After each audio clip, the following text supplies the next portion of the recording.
Heavenly Father, thank you for this time we can spend in the continuing study of the sanctuary. What a unique perspective you've entrusted to us as a movement. It is right there in the scripture. So teach us, dear Father, to first appreciate how inclusive, how comprehensive this sanctuary perspective is in understanding the great plan of redemption that you have created in the person of Jesus Christ. And, oh Lord, as we learn to appreciate it, give us the passion to be excited so we can share it to our friends. And by sharing it, they too may understand the wonderful news of the good news, salvation and redemption that is in Jesus, that started since the foundation of the world. And we will end when the new heavens and the new earth comes and we can worship you until forever. In Jesus' name I pray. Amen. Okay, so there's an article by Richard Davidson entitled The Song of the Sanctuary. Took me a while to finally, you will only see black and white of this. And I finally, after searching, found the review edition. There was an edition of the Review and Herald that went out for this. When I found it, this was in color. This is where he wrote a commentary on the sanctuary based on Psalm 27. Okay? So he has entitled A Song for the Sanctuary. Richard Davidson, this will be very helpful to you. But what I did was, after reading this, I compared it to other notes and then compared to other Bible studies on Psalm 27. So the focus of our attention this coming week in our study will be Psalms 27 in translating the heavenly pattern that was given by God to Moses in erecting the earthly sanctuary in the wilderness. In fact, you will understand that the sanctuary in the temple didn't start in the wilderness. It started in the Garden of Eden. Okay? So meanwhile, Adrian already caught this. Psalms 27 is not just a simple, straightforward passage. It is a chiasm. What's a chiasm again? You remember what a chiasm is? Chiasm is from the Greek word chi. Whether you go like this, okay, you go like that. A lot of Bible teachers prefer you thinking of a pyramid. Just a pyramid, okay? And why is it a pyramid? Because this is a Hebrew literary device. And if you read biblical exegesis and biblical interpretation, they say a lot of the Bible writers went to great lengths just to turn something that they write into a chiasm. It's not easy. You know, like, Jess wrote me a poem for my birthday. It's easy to just type something in Facebook, but you're going to just type a poem. You got to spend some time to do some rhyming, right? I was talking to Michael Kingdom, who appreciated this very biblical approach in his preaching this morning, and we started comparing notes. And I was telling Michael Kingdom, it's how do you organize your sermon? You got an intro, you got the main points, right? You got a conclusion. For some people who study the Bible, they just read it and they just rattle through the passage. You can't do that as a preacher. You got to sit down and organize your sermon. That's why the rule of thumb, they say, is for every minute of delivery, you will need 1 hour of preparation. That's what they say. Yeah, that includes prayer and study. Now, with the additional PowerPoint slides, that 1 minute can go to up to 5 minutes per. So it's very, very difficult. That's why I try to, once in a while, shy away from slides because it's very taxing for me. You know, I have the sermon, but to put the slides and gather everything, it's, oh my. You wouldn't believe how much time I spend just to put things together. Just a series on Paul. One sermon takes me like about 3-4 hours a day just to put all those slides together. But the moment you put them together, a lot of people will benefit. But I'm saying, you take some time to organize it. Why do you organize it? So that those who listen will remember it easily, right? And understand it. And chiasm is a literary device so that people can easily remember what you wrote. Okay? Not only remember it so that they can understand and emphasize exactly the points you're trying to convey. And Psalm 27 is a chiasm. What is a chiasm? Oh, I'm sorry. I did not do this. should be like this. F1, E1, D1, C1, B1, A1. Okay? So A matches A1, B, B1. These are parallels. These are parallel ideas. Let's look. Everybody turn to Psalm 127. How does it start? The Lord is my strength and my salvation. You know, there's a lot of songs that has been written about this. Okay, but the fact that David took some time to turn this into a chiasm, and you cannot blame David. David was not just a writer; he was also a.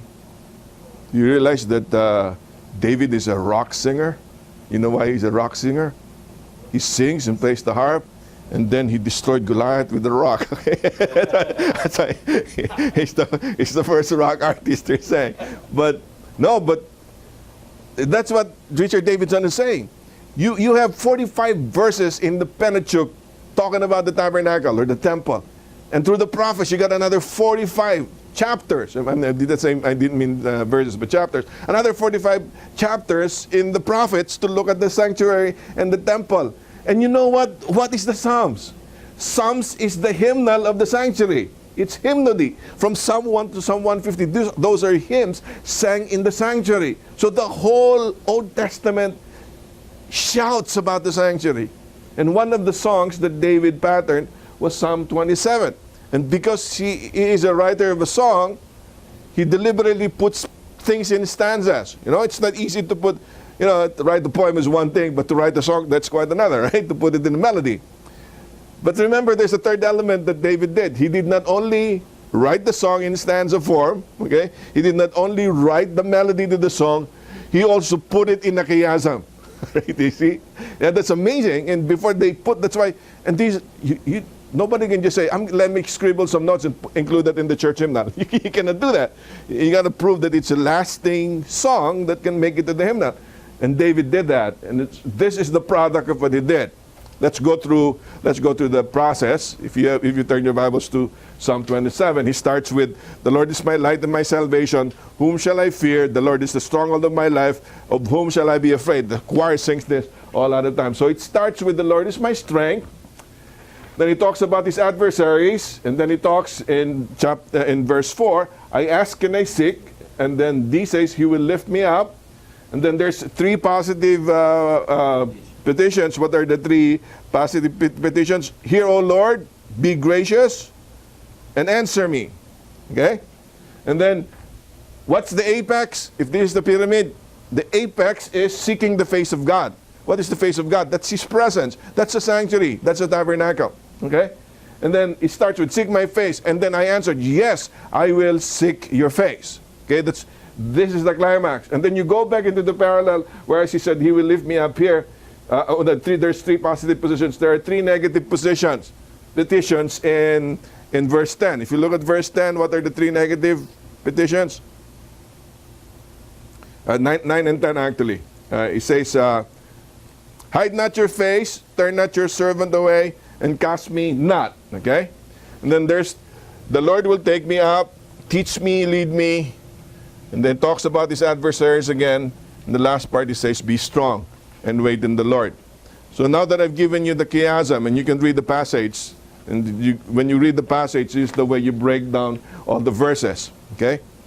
I made an alliteration. So I went past what David did, because David did the chiasm. I said, let me make an alliteration so you can have 3 points this coming Sabbath. What are the 3 alliterations? S, 3 S's, okay? Salvation, schooling, and splendor. And you got to understand, schooling involves this 3 right here. Salvation involves the last 2. Because it's a chiasm. There is a parallel. Maybe one of these days I'll really delve into chiasm, but they're saying there's so much chiasms in scriptures. If you learn to think chiastically, you will understand the Bible better. Okay? But this is the way it is. Okay? So, since the climax is in the center of the pyramid, what is the center of Psalms 27? Seek my face, or the splendor of God. Let me start you with a very, very thought-provoking question that Richard Davidson included in his article. He said, if you had only one request to make of the Lord, only one goal to seek in life, what would you choose? If God comes to you, like Solomon, if you ask me anything, what will you ask God? Yeah, wisdom, Solomon's wisdom, riches, fame, eternal life. Yeah. All right, okay. Help me to be more like you. All your requests that I heard is centered on you, centered on me, right? That's why it doesn't last. We just talked about this during Sabbath school this morning. The problem with us when we study scriptures is we center on us and our reaction. That's why when you go to a typical small group Bible study right now, a lot of the study guides is, what do you feel about that text? God doesn't care. I mean, not that God doesn't care about how you feel. It doesn't matter what you feel. The question is, what is the text saying? Is the text saying something you got to do? Yes, do it. And once you do it, God will give you the feeling. The feeling doesn't come first. The feeling comes next after your obedience and the understanding of God's word. Anyways, you drag me into that. That's why the request of David is a lot better than the request of Solomon. What's the request of David? If there's one thing, what did it say?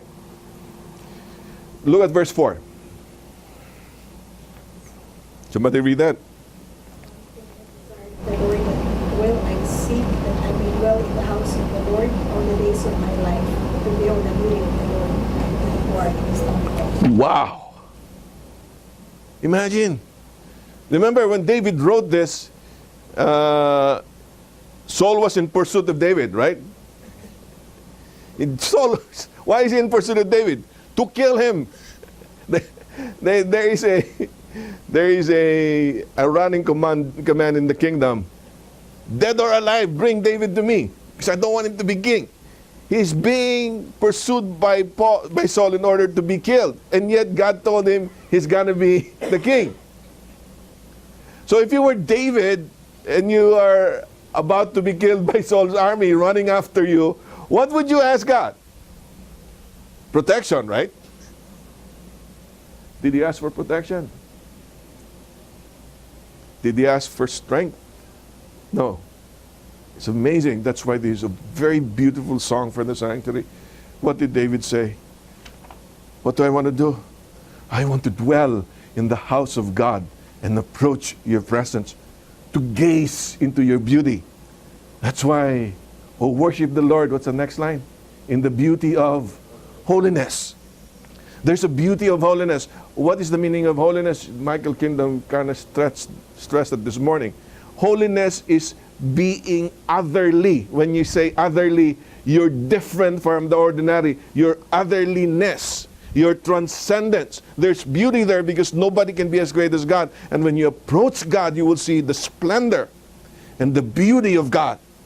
And David is saying, if I want fulfillment in my life, I don't like the kingship. I don't want the kingship of Israel. I don't want even protection from Saul. All I want is to be in your presence and enjoy the beauty of your splendor. You know why? David is wise. Because if you're in the presence of God, can anybody harm you? No. If you're in the presence of God, will you have need of anything? That's why John Piper is saying, when you accept the gospel, you think that what's really so great is that you're forgiven. Now that you're being sanctified, all of this blessing.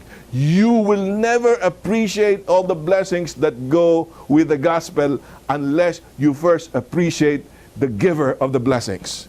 Get it? Until you appreciate Jesus himself who blesses you, the blesser, you will not really appreciate the blessings. And that's what David is trying to say. If there's anything I want to do, I want to be in your presence, because in your presence is fullness of joy. Right hand, pleasures forevermore. I hope you emphasize how vital is the sanctuary. When I give this series of lectures in Manila, I'm going to stress that. How vital is the sanctuary? That was the innermost desire of the men after God's own heart, David, said, I don't care about worldly fame and popularity. I want to be in your presence. I want to be in your sanctuary. So we start with God's splendor. Seek my face I will seek. Let's go into your handouts because there's a ton of us to cover. So we started with the sanctuary in heaven. What happened in the sanctuary in heaven? Yeah, we covered Revelation 4 and 5. Unfortunately, the lesson study in our church will last you a maximum of 40 minutes. You cannot cover. I mean, we barely ended up with Revelation 5 this morning. We haven't even touched Ezekiel 28. Last week, we talked about Revelation 4 and 5. We started with John 1:14, and now the Word became flesh and dwelt among us. We went to Revelation 4 and 5, the sanctuary in heaven. And then we went to Ezekiel 28, how Lucifer fell, right?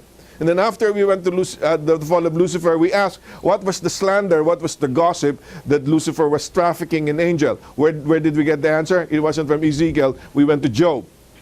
What is the claim of Lucifer or Satan? You cannot worship God for who he is. You can only worship God because he gives you something. So you know what Lucifer does? He tries to give you something so that you can worship him, right?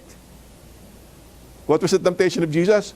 All of this can be yours if you only bow down to me. In other words, Satan is saying, I have a lot to offer you. I got love, sex, drugs, popularity, fame, riches. I can give this to you as long as you sell your soul to me and worship me with your own soul. What was he trying to prove? That worship is tied to what you benefit from, the object of worship. What is the assertion of the scriptures? You worship God not because of what he gives you. You worship God for who he is. And the moment you worship God for who he is, all the blessings will come to you. And that's the issue in the great controversy. How did God finally prove that you will worship him for who he is? He gave Jesus Christ the supreme revelation of his love. In Jesus Christ, what did we find? We found the God who is eternally loving and merciful and gracious. And because God is eternally loving and merciful in Jesus Christ, we worship him because he's a God of mercy and a God of grace, the God of redemption. Okay? Let's start with splendor. So when Lucifer fell, what happened? Where do we find Lucifer again after Revelation 12? There was a word. Oh, we find him in the earth. Where in the earth was Lucifer? Or Satan now? He became Satan. Where was he?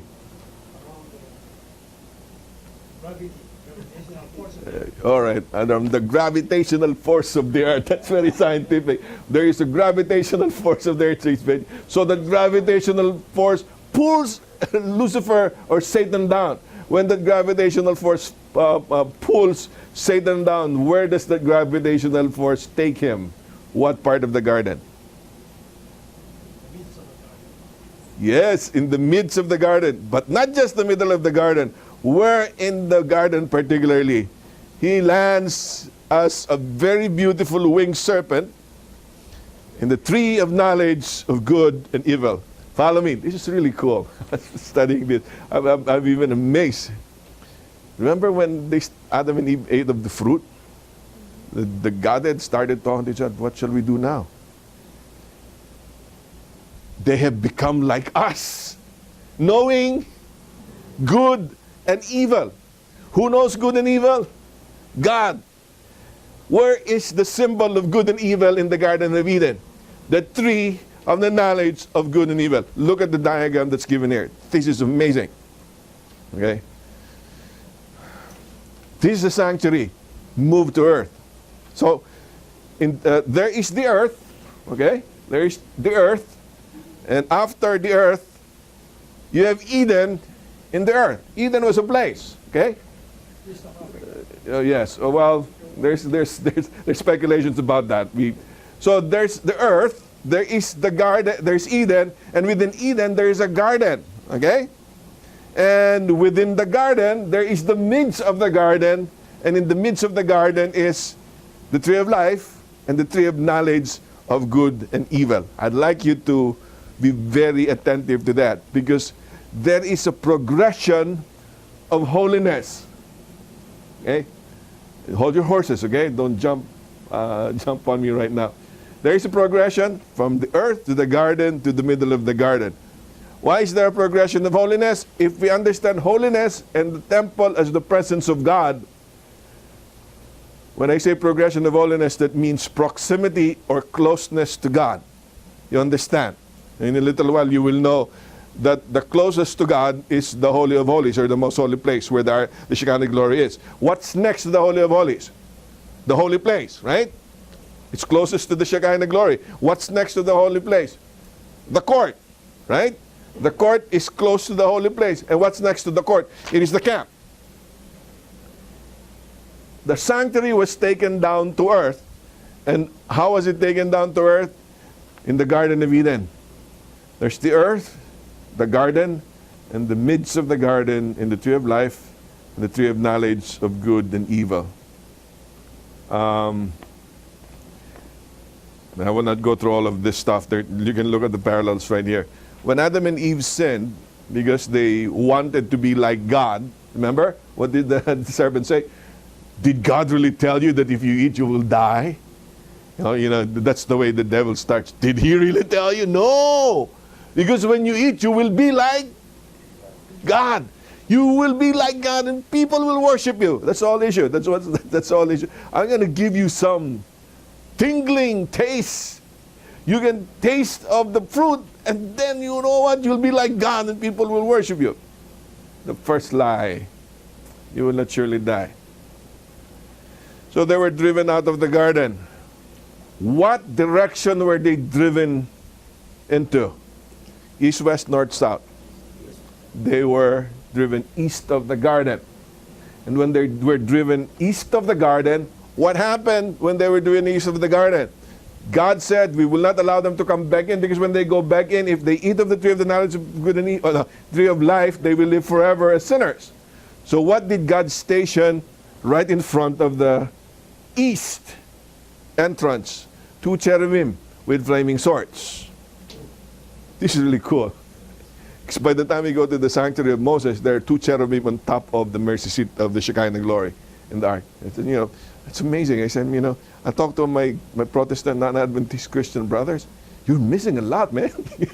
We look at all, this is amazing.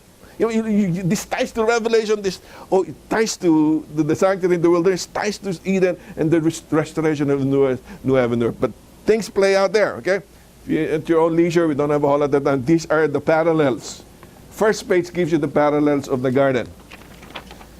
All right, now let's go to the second page.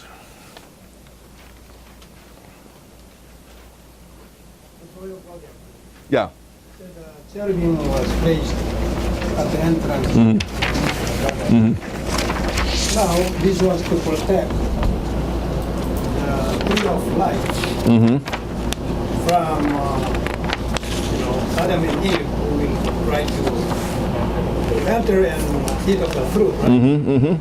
But at the same time that the cherubim were in the midst of the garden, guarding the tree of life, were also, because of their presence, guarding also the tree of good and evil. No. If you read the scriptures, yes. If you want to be a purist, the 2 cherubim, the 2 angels were guarding the garden, not just the trees. Okay? But basically, God said we cannot allow them to come in because they might partake of the tree of life. If they partake of the tree of life, what happens to them? They will live forever as sinners. So that's explicitly said in the scriptures. Okay? But the 2 cherubim stood watch for the garden, not just for the tree of life. All I'm trying to say is, in terms of the connection to the sanctuary, God actually positioned 2 cherubim so that people cannot readily access His presence now. You follow? There's a barrier to the presence of God because of sin. And God is basically saying, because you have sinned against me, there is a barrier. Okay? But in Genesis 3:15 it says, I will make a way for you to break through that barrier, because the seed of the woman will come. And we'll go there in a little while. Okay? But yes, if you want to be a purist, they were guarding the entire garden. But the reason why they're guarding, one of the chief purposes is the scripture is so that they cannot partake of the tree of life, because if they do, they will be immortal sinners. And that's a no-no in the plan of God. Destroyed the tree of good and evil when the action of Adam and Eve already occurred. I wish I can tell you. The tree of good and evil Yeah. was of Yeah. not a good omen. Yeah. Couple. Well, yeah, we can speculate, but the Bible doesn't tell you exactly why he didn't get rid of that. In fact, I like to make it more interesting. What happened to all those animals who never preyed on each other? Were they driven out of the garden too? Were all the animals driven out of the garden? What happened to the plants that started decaying? Did they stay there? Question: after the flood, where was the Garden of Eden during the flood? Was it destroyed by the flood? Was it taken to heaven? We can speculate. All that stuff about gravity, was that you just make that up, or was that something that you got out of the Bible? No. It's a scientific interpretation of what the Bible says. I just wonder. Obviously, if you want to, if you want to, that's a natural explanation. But I mean, if you really want to be strict in terms of the biblical revelation, Lucifer or Satan can defy gravity because he can fly. All right, so the gravitational force certainly doesn't apply. But the bottom line is we're talking about location. Anyways, here's my point. If the Bible is not clear, let's not speculate. Okay, where the Bible is silent, it's wisdom to be silent where God is silent. Okay, the bottom line is I don't think God wanted us to understand the minute details of what has happened. All that He's saying was His presence was felt by Adam and Eve. In fact, in the cool of day, they could talk to God. Can you imagine that? God is a spirit, but they can talk to God in the cool of the day.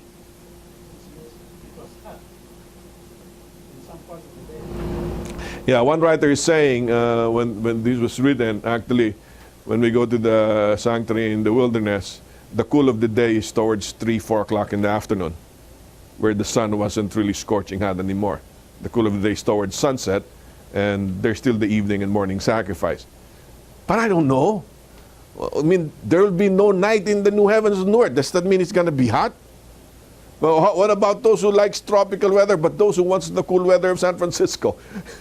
The answer of Paul, why do you speculate? It's foolishness to speculate, because he said, I had not seen nor ear heard what the Lord has prepared for you. By the time you get there, you won't even care about the temperature. It's so beautiful.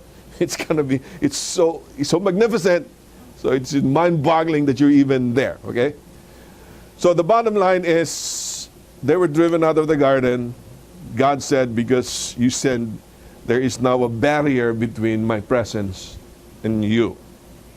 Okay, let's remember what we studied last week. There were 2 reasons why the 24 elders and the 4 living creatures were worshiping God. What were the 2 bases for the worship of God? First basis was creation. The second basis was redemption. The first basis was because you created all things, they were singing, holy, holy, holy, holy. And then they were looking for somebody who could open the scrolls. Who alone could open the scrolls? It was the Lamb slain. And when the Lamb took hold of the scrolls, what did the 4 living creatures do?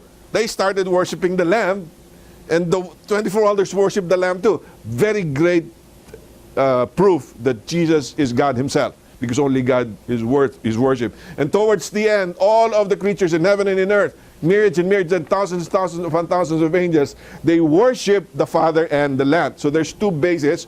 The basis of worship is creation, and then the basis of worship towards the end is redemption.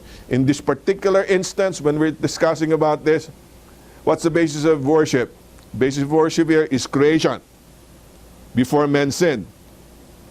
After men sinned, our worship has been corrupted.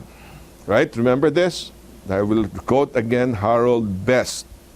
Harold Best is Professor Emeritus of Music in the Wheaton College, and he wrote the book on ceasing worship. He says, and I always said this in my sermon, all of us are born worshiping. Are you following? The only issue is who or what are we worshiping? Okay? And this is the part that I really liked during his interview when he wrote that book. He said, when you encounter the gospel and you accept the gospel, your worship is redeemed. Did you get it? That's a very beautiful word picture. The moment you accept Jesus Christ, your worship will be redeemed. What does that mean exactly? your worship will be redirected to the right object. Instead of worshiping anything or anybody else, rather than God, your worship will be towards God in Jesus Christ. Okay? So, because they were driven out of the garden, and we'll talk about this later on, the first sacrifice actually, after Abel presented the lamb, the other sacrifice, what did Cain offer a sacrifice? He offered the sacrifice of the fruits of the land. And then the Lord wasn't happy. We'll talk about this next week. Okay, that's a lesson for next week. Sacrifice. When he was rejected by God, he tried to offer another sacrifice. God said, only sacrifice with blood will be acceptable. Yeah, right? Hebrews said, without the shedding of blood, there's no remission of sins. So did Cain attempt to offer a blood sacrifice? Yes, he did. What sacrifice did he get? Yes, he did. Yeah, he started root crops, and God rejected him. God rejected him. He said, if you do what's right and proper, then you'll be acceptable. So he tried to offer a blood sacrifice. What blood sacrifice did Cain attempt to give? The blood of Abel. We'll talk about that. We'll talk about that next week. That's another eye opener, okay? Because you read in Hebrews about the blood of Abel. The blood of Abel was not offered in sacrifice. It was murder. That's what you read. But really, if you look at the passage, and we'll talk about that next week, okay? We'll have no time right now. Look at the passage. God rejected this sacrifice, so Cain wanted to offer a blood sacrifice. But he didn't want to offer the blood of a lamb. He was so angry with his brother, he killed Abel so that he can offer a blood sacrifice. Okay? We'll cover that next week. That's why it's amazing, I'm telling you, when you read this passage. And there's a whole lot of commentary by Dr. Richard Davidson about this. Anyways, the fact that they were driven out of the garden, there was a promise that the seed of the woman will come. In other words, will they have access to the presence of God again? Yes, they will, on one condition. The barrier must be broken. Who's going to break the barrier? It is the seed of the woman, the promised Messiah, that will break the barrier. Okay? So let's jump to the next part. Second page. Now you will see that in the temple, this is a reflection of what happened to the Garden of Eden. There are 3 compartments of the temple. What are the 3 compartments of the temple? The court, the holy place, and the Holy of Holies. Outside of the court, what do you have? You have the camp. Okay, now if you want to do parallels, the camp is the earth. The court is Eden. The holy place is the garden. And the most holy place is the tree of knowledge of good and evil and the tree of life. Okay? The only difference is that there was no sin in the sanctuary in the Garden of Eden.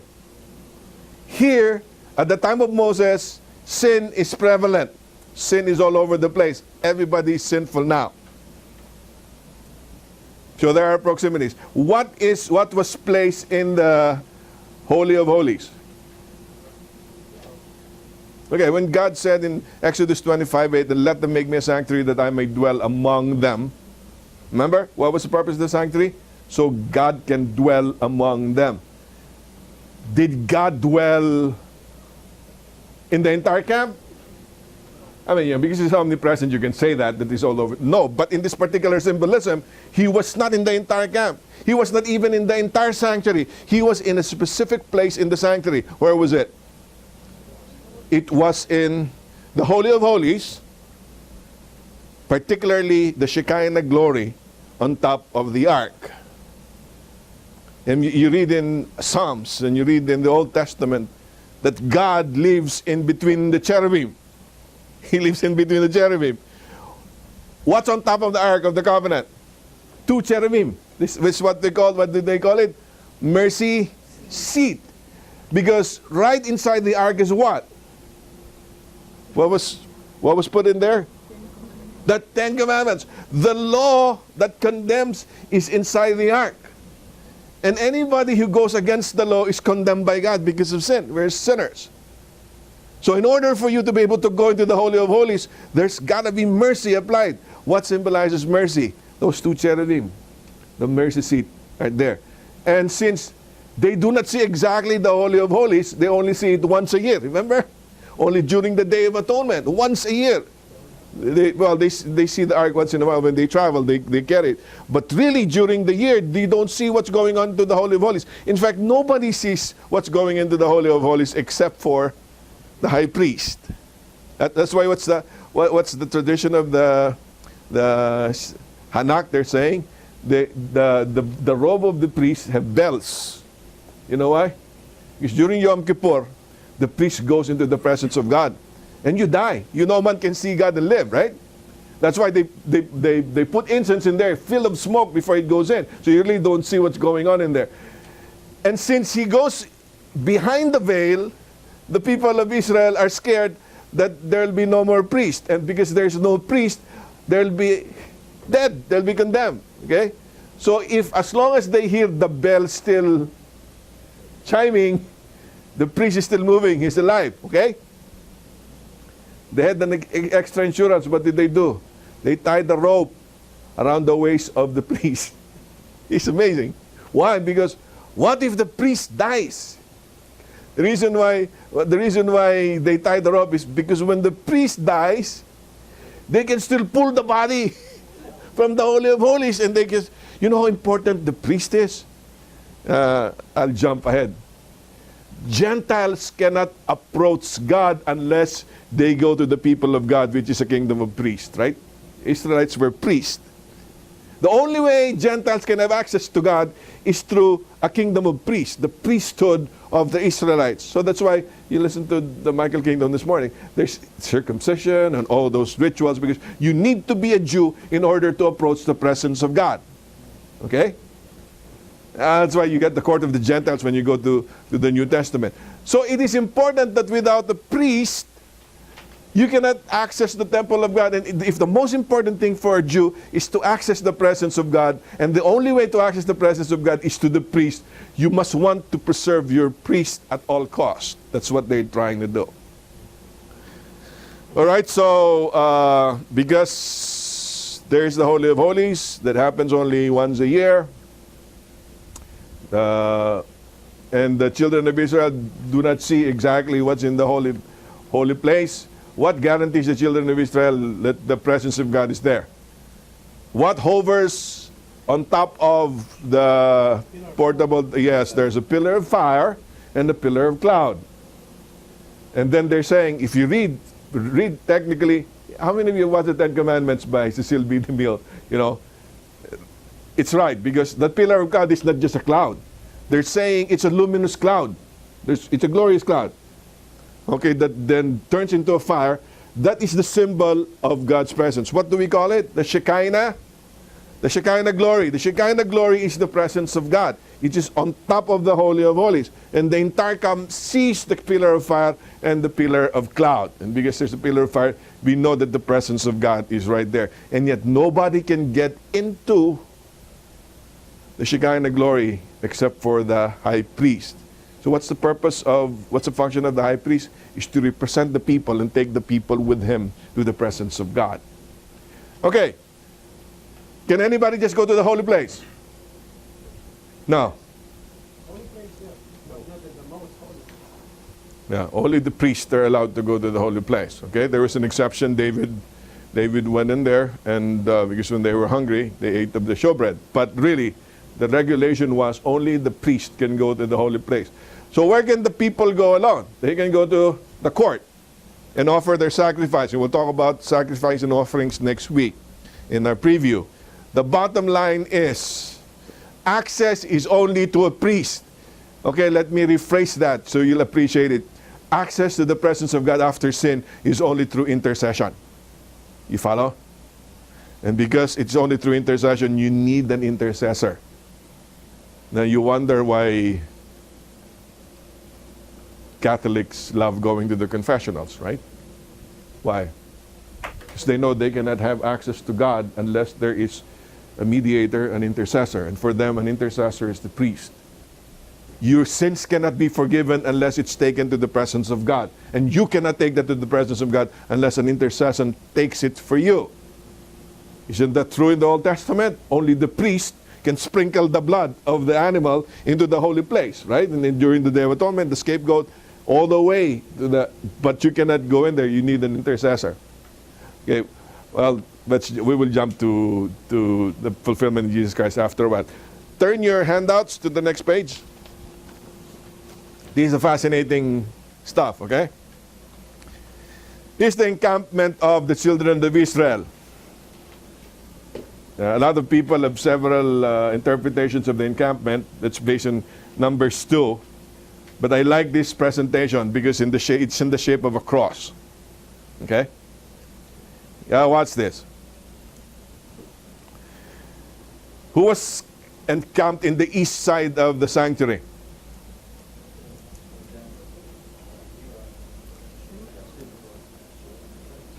Come on, look again. Remember that north is not all the way to the top. That's the reason. Judah is in the east. Okay? Oh, notice.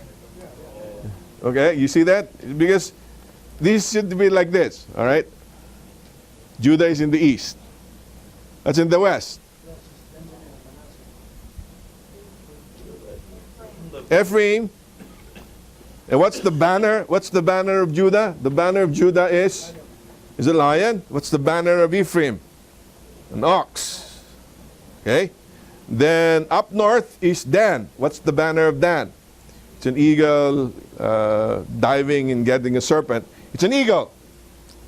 And then go to the south, Reuben, the banner of the tribe of Reuben. You can read this in Numbers and Deuteronomy. You know, remember before Jacob died, he blessed his sons.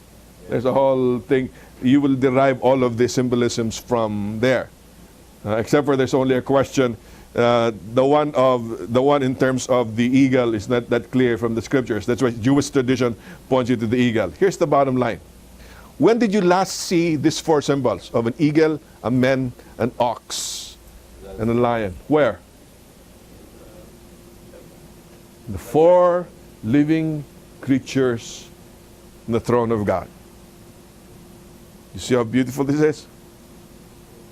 So it's not happenstance. When Creatures also represents like the four corners of the earth. Like in Revelation 4, it has eyes all over. Yeah. All seeing, so it's Mhm. all seeing all over the world. Sure. Yeah, that's why it represents all corners of the earth. What are the four corners of the earth? North, east, south, west. What's in the north, east, south, west in the encampment? Ox, lion, eagle. Judah to the east. Ephraim on the west. North is Dan and Reuben on the south. So was it happenstance that God encamped the tribes of Israel in the wilderness in this particular order? No, because where did Moses copy the pattern? He copied it from heaven. And in heaven there's four living creatures with these four pictures. All right? 24 elders. If you go to 1 Chronicles 24, there's no time to read all of this. There were 24 orders of priests in the sanctuary. 24 orders of priests. In fact, the father of John the Baptist, what's the name of the father of John the Baptist? Eli. He was of the 8th order of the priest. So is it happenstance that when God said encamp with a picture of an eagle, an ox, a man, and a lion around the sanctuary, or which is the presence of God, and make sure there will be 24 orders of priests. Where are the priests in the picture? You notice Levi is not part of the encampment. Why? Because the Levites ministered in the temple and they were closest to the temple. How many orders of priests did the Levites have? 24 orders of priests. 1 Chronicles 24. So it's amazing that in heaven there are 24 thrones around the throne of God with 24 elders. You know, the Mishnah is amazing too, because these 24 orders of priests are called elders by the Mishnah. It's not called angels in the Bible, but they're called elders. The Mishnah is a commentary of the Old Testament, okay? So, the 4 living creatures is reflected here. The 24 elders is reflected right here. Okay, and you read in Revelation. Do you read censers in Revelation? Yes, right in Revelation 8 we talk about that. The priest has a censer. What's a censer for? Incense, for the prayers of the people. Do you read about the sacrifice and the court? Yes, you will read that. All the reflections in the temple is part of the pattern that was given to Moses from heaven. Okay? Let's go to the next page. This is a quick survey of what happened to the Ark of the Covenant. This will be for your good, for your reading pleasure. There was a film produced by Steven Spielberg, became a blockbuster. It's entitled The Raiders of the Lost Ark, right? With Harrison Ford. What do we call Harrison Ford again? Indiana Jones, right? Indiana Jones is popularized. There are several episodes of Indiana Jones. Yeah, so why were the Germans looking for the Ark? According to the plot. It looked like it had the presence of God. Yes, and because according to their understanding of the scriptures, anyone who has the Ark never loses in battle. So the German army wanted to get the Ark. Once they get the Ark, they will go to battle against America, against all the armed forces, the Allied forces. And with the Ark with them, they will never lose. It's funny the way it ended. How many of you saw that film? They were like, yeah, they burned the Harrison Ford. Don't look, because the presence of God started burning those Germans. Okay. Anyways, what happened to the Ark? When was the last time we saw the Ark in the tabernacle? We said last when, for sure, when Nebuchadnezzar came and plundered and destroyed the temple of Solomon. The Ark was no longer there. They were able to, did I have Solomon's temple here? It was there when this guy was crucified because the veil was separate.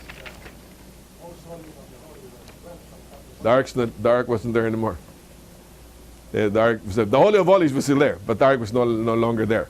But the symbol of the Holy of Holies. Okay, what are the true theories there? It's right there in the handout that I gave you. Scholars believe that the Babylonians destroyed Jerusalem in 586 BC. We know that. And plundered the temple. The Ark was either taken by Nebuchadnezzar and destroyed, which I highly doubt, because you know what happened to the Philistines, right? When they stole the Ark. All sorts of curses came to the Philistines. And if the Babylonians did it, that would have been the destruction of Babylon if they played with the Ark of God. There is also a speculation that somehow the Ark was hidden by the Levites. Who were the only ones authorized to carry the Ark when they were marching? Only the Levites were. In fact, nobody can touch the Ark except for the Levites. Someone who tried to support the Ark, Uzzah, what happened to him? He died. Nobody can touch the presence of God and live. That's so they thought that the Levites hid it. In the same token, there is also speculation, if you go to the right-hand side in Jeremiah 3:16-17, the prophecy of Jeremiah that the ark would not be thought of or missed, nor will another be made. It will be replaced by the Lord's presence. They're saying that during the 70-year captivity that was prophesied by Jeremiah, the 70-year captivity is the Babylonian captivity, Jeremiah engineered the hiding of the ark. Okay? But it is interesting, I'd like you to note the text, Jeremiah 3:16 and 17. Jeremiah said that the ark would not be thought of or missed. Why will the ark be forgotten? Because God will remove His presence from His people. You follow? And when God removes His presence from His people, what comes next? Captivity. That's why they were taken into Babylonian captivity, because God's presence was no longer with them. Because if you have God's presence, no enemy can defeat you, right? According to the scriptures, no weapon can prosper against you if you're with the Lord. But if the Lord withdraws His presence from you, you go into captivity, and that's what happened. In fact, did you think during the divided kingdom, we studied it during the study of the minor prophets. Do you think the people cared about the ark and the temple? No. What kind of temples did they have? Pagan temples. Why did they like the pagan temples better? We talked about this before because there was prostitution in the temple. There was all the lasciviousness, licentiousness happening in the devil. And you can enjoy yourself and worship. But worship me, don't worship God. And they were so drunken with the heathens and the immoral lifestyle of their neighboring countries. They wanted to be like them. They didn't care about the ark anymore. God withdrew his presence. They were taken into captivity. Okay.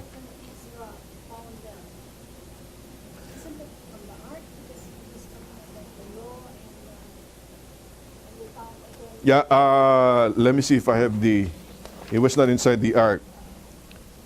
Here, the second page. There's Aaron's rod that budded. Okay? You got the pot of manna. Right? It was not the Ten Commandments that they saw. Okay, a lot of people are speculating that the Ten Commandments, by the way, it was what kind of stones were used to write the Ten Commandments? Do you have any idea? It's not granite. They say it's sapphire, which is blue. Okay, I gotta look for the documentation for this, but it was not a regular stone. Okay, but even because the ark was gone, the Ten Commandments was gone. That was the only article on earth where God actually wrote with his own hands, with his own fingers. Okay, but they're saying somehow that the Levites, when they hid it within the Temple Mount. Within the Temple Mount. You know the Temple Mount where Mount Moriah was? They buried it there. So if you go back to Jerusalem today, somehow the ark is under the Temple Mount in that mosque. And according to Zionists and dispensationalists, when the ark, when the sanctuary when the temple shall be rebuilt in the Temple Mount, they might be able to see the ark again. You know, we don't believe that. The ark is in heaven now. We don't. How do you know that, Cleo? Okay, hold the thought because there is starting to say. Now the ark, I mean, I'm just saying, it just means the ark is the presence of God, right? What's that? The ark is the presence of God, right? Uh-huh. So we don't need the ark no more because we are the temple and the Holy Spirit. Yes. You're actually 2 pages. Ten Commandments is Yes. You're actually 2 pages ahead. Okay, all right, but that's okay. That's the ending of our study. The bottom line is there a temple? Is there an ark in the heavenly sanctuary? Yes, because you'll see the Ark of the Covenant during the 7 trumpets, right? In the 7 last plagues. And then remember, before the 7 trumpets were sounded, the angel threw the censer into the earth. We read that in Revelation 8. So all of this are happening. That's not the ark in the sanctuary in the wilderness. That's the real ark in heaven where the law of God is. Okay? That's not where I think you're thinking that the ark somehow found itself to heaven and it transported itself into. No, that's the real sanctuary. That's the real temple. This is only a copy of what you have in heaven. So what's the difference between the presence of God in heaven and the presence of God in the earthly sanctuary? Okay. I know that God is omnipresent. Mm-hmm. It said that in heaven He's got a special place there. Mm-hmm. It's kind of His days or whatever. But what's the difference between His presence also in the earthly sanctuary during the Israelites' sanctuary? Mm-hmm. The big difference is if they cannot even access the Holy of Holies because they're sinners, how can they access heaven? That's the reason why God came to Moses and said, hey, build the temple, which is a pattern from heaven. Okay? You have no access to heaven, you have no access to God. In fact, you can't even have access. What did the children of Israel say when God went down Mount Sinai? No, don't show yourself again, because it was so scary. Just show yourself to Moses, because we're gonna die because of your glory. They were so scared of God. Okay, that's how sinners are. So God made a sanctuary, Exodus 25:8. Why did He make a sanctuary?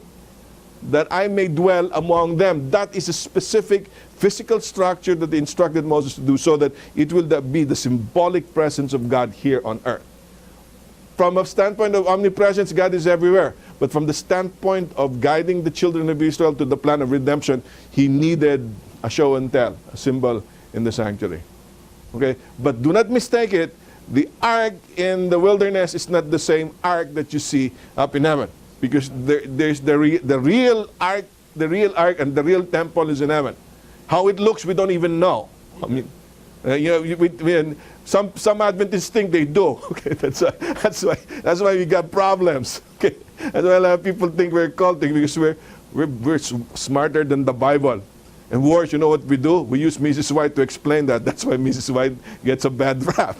If the Bible is silent, don't speculate. That's in heaven. We don't understand. But can I tell you exactly what happened on earth? Yes, because the ark, the Holy of Holies, the most holy place, the sacrifices, the court is on earth. Question though, by the time the Babylonian captivity was over and they went back to rebuild Jerusalem, did they find the ark at all? Ark was no longer there. Because according to Moshe Dayan, they excavated after the 1967 war Mm-hmm. in Israel. They found the ark 200 feet underneath the How sure are they it's the ark? Muslim mosque. So They cannot take it out because it's going to cause a big problem. Uh, They cemented the... yeah, how sure are they that that's the ark? Oh, they could only do. Yes, I mean, they will have problems. The problem is not the cement. The problem is when they start touching that ark, we'll have problems, real big problems. You're touching the presence of God. I am of the persuasion, and there's nothing explicit in the scriptures, that somehow the Levites and Jeremiah hid the ark before Nebuchadnezzar can plunder. You know, he said, because that's the presence of God. If there's something very important in the entire temple symbolism, it's not the altar of burnt incense, the altar of burnt offering, or the table of showbread. The most important is the 2 tables of stones in the ark, okay? Because in the golden pot of manna and the rod of Aaron that budded, they hid it. They hid it so that it will not be plundered by the enemy. By the way, what kind of rod is the rod of Aaron? Almond. Almond. You know why it's almond? Oh yeah, right. Okay, that's for health products. Okay. All right. Really, in Palestine, the first plant that blossoms and bears fruit in the spring is almonds. Okay, so that's why you remember first fruits. We'll talk about the Feast of Tabernacles and the first fruits. We'll talk about that in a little. But almond was there. That's why it budded. The rod of Aaron, the body was almond. Okay, there's a lot of symbolism right there. What is the, I mean, if it is things we have to do now with the whole plan of salvation and having, Yeah. you know, Yes. in the Bible. Yeah, 2 pages. We will answer that. It's going to be right there. Actually, it's in the back page. Okay, all right.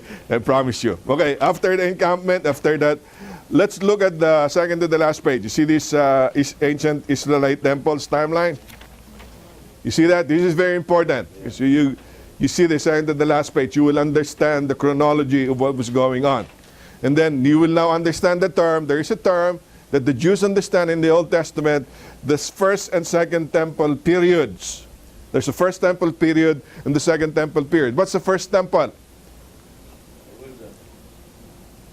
Okay, it's the wilderness, really, but it wasn't a temple. They call this a sanctuary, a portable tent. When did it become a majestic temple? Who built the temple? Okay, now let's go back to our passage. Okay, we'll go back to the little passage. If David's one sole request and utmost desire is to go into the presence of the dwelling place of God, he wanted to build the temple himself, right? But he couldn't. Why did God say no? Because his hand's full of blood. Who built the temple? Solomon built the temple. That's why the first temple is called Solomon's temple. Remember in the study of the minor prophets, after they rebuilt the temple, they were still weeping. Why? Because the rebuilt temple of Zerubbabel is nowhere near the majesty of the temple of Solomon. And they wanted to regain the majesty of the temple because that was the symbol of Israel. They were a people of God. The symbol was not the constitution, but the symbol was the temple of God, the presence of God. And they did not come close Oh, by the way, I didn't bring, in the back of the Holy of Holies, in the Temple of Solomon, are several stacks of storage. You know what's in there? Gold. All the treasures of Solomon was there. Where do you think Belshazzar got all of his wooden, golden vessels? It was in the back of the Holy of Holies. Okay? Remember, it's no longer portable. That's part of. I'll bring the. Right here. Is Solomon's temple. See this? This is the Holy of Holies. Right in the back of Solomon's temple, this is the bodega, the warehouse of all Solomon's treasures. Bodega, no, bodega. It's a warehouse. Okay. Bodega is Spanish for warehouse. It's not Romanian, okay? So it's a store. It's a store. Oh, yeah, bodega for that. Bodega is a storehouse, okay? So, yeah, I know. Right. Yeah, right. That's why, what did Belshazzar used this to drunk in Babylon, okay? But this is the warehouse of, that's why when Nebuchadnezzar plundered the temple, he went in there and grabbed all the golden vessels from this part of this bodega, this warehouse right here, okay? He probably plundered the Holy of Holies too, but the ark was no longer there. Because if the ark were still in the Holy of Holies, they could have died, okay? When they plundered the ark and took it, there could have been anyone else to touch it when they died. Yeah, that's why I think my take is it was not there anymore. Before the Babylonians can capture and plunder the temple, the Levites took the ark and hid it someplace. And it was led by Jeremiah. That's what a lot of commentators are saying. We don't have explicit evidence. But I am prone to believe, like you said, Terry, I believe that if God left the ark there, the Babylonians would have not been able to plunder the temple. There's no way they can touch the ark of God. Yeah, look at what happened to the Philistines. Dagon was on his face after a day. And they had ceased and, all sort of sores. They were dying. They said, there's tumors all over the place. And that's why they sent 2 golden tumors, back to that's the camp. So my take, to be consistent with the story in the Old Testament, is the priest and the Levites hid the ark, okay, to a place where we don't know where it is now. Now, Benji's saying there's some people speculating that it was hidden underneath the Temple Mount. We don't know. Okay? But again, we'll go back to what Terry said. Does it really matter? Why does it matter? Why doesn't it matter anymore? Because of the last page. And Terry kind of expanded this already. Who is the temple now? Jesus is the temple. And you will notice when Jesus was on the cross, he said, Tapos na, it is finished. When Jesus said it is finished, what happened to the veil of the temple? It was rent into 2. From top to bottom. Did anybody rent it? There was nobody. It's so thick. I forgot the thickness, but it's so thick. You cannot just rent that. That's a very thick. Well, what's the symbol of why was it rent from top to bottom? Because access to God, because Jesus has already died, is open to anyone who will believe in Him. Who needs the ark? Who needs the temple? What did Jesus say? Someone greater than the temple is here. That's your answer. I have a question. Okay. When the Roman general Titus conquered Jerusalem, in 70 AD, yeah. right, they had this monument wherein they carved imagery of those people that were conquered, also whatever they brought up. And the ark of the covenant was there because they painted that monument. So it is right that the Romans. No, I gotta look at your. I gotta look at your source. Okay, I gotta look at your source. We gotta check that because the ark was long gone. Even before the Babylonian captivity, the ark was no longer to be found. When it came back during the reforms of Ezra and Nehemiah, we read that in the Minor Prophets, when they built the temple of Zerubbabel, ark wasn't there. Well, that's probably part of Jewish art. and painting, right? That's part of Jewish culture. So I don't know, I got to read the passage. But there is no evidence, at least from the scriptures, that the ark was present after the Babylonian captivity. There is no trace of the ark after the Babylonian captivity. That's why I am of the persuasion that the ark was hidden by the Levites. But it really doesn't matter, because if you read in Matthew 12:6, look at the handouts that I have to you, down right at the bottom right corner, Jesus said that he was greater than the temple. Someone greater than the temple is here. Destroy this temple, and in 3 days I will raise it again. What was Jesus talking about? He was talking about the temple of his body. He's saying someone is greater than the temple here. Why is he greater than the temple? Because all of the temple rituals, all of the temple sacrifices and the festivals pointed to whom? Read the entire book of Hebrews. All the finality and fulfillment comes in Jesus Christ. And because Jesus Christ fulfilled all of this, he is greater than the temple. The presence of God is in Jesus Christ. How do we approach God today? We do not approach God timidly so that we can wrap a rope around the high priest or put bells in the hem of his robe. We go to the presence of God boldly in the name of Jesus Christ. And that's where Terry's assumption is. What do we need this for when in fact Jesus has already come and already... The second temple didn't have the ark and True. The second temple, you go back to the timeline. Who built the temple? It's called Zerubbabel's temple. The first temple is Solomon. The second temple is Zerubbabel. Zerubbabel's temple. Who is Zerubbabel? It's the governor who was sent by the Medo-Persians back to Jerusalem to build the temple. And Joshua was the high priest. Remember during the study of the minor prophets? Zerubbabel built the temple, and the people were sad. They were crying because when they saw the temple, it was nowhere near the grandeur of Solomon's temple. They wanted to give something better than that to God, but they can't. They're not in the position to do that. Nothing, no kingdom exceeded the grandeur of Solomon's kingdom. About the hero's temple, was it near Yeah. the grandeur of Solomon? No. The gold, that's the gold alone in Solomon's temple cannot be equaled by the temple. But you got to understand, Herod's temple was one of the wonders too, because most of the temple was made of marble. Okay, and to look at you've seen marble, right? It's grand. Look at the layout. I don't have the layout with me here. But the temple of Zerubbabel is small. What Herod did was he expanded the courts. He built, it's almost triple the size of that. He added more area, square footage after that stuff. So the second temple is the temple of Zerubbabel that was expanded by Herod's temple. And you got to understand, Herod's temple, just to get the votes and popularity of the people, from the people, Herod's temple is one of the greatest edifices during his time. One of the wonders of the world. It was very beautiful. Okay? Of course, it was then destroyed by the Romans in 70 AD. So, but the thing though is, Jesus is saying, so if you can imagine, Jesus is going to the temple during his time, okay, when it was on earth. And people are saying the most glorious building in the entire land of Israel is the temple of Herod. He goes in there and Jesus stands and say, somebody greater than the temple is here.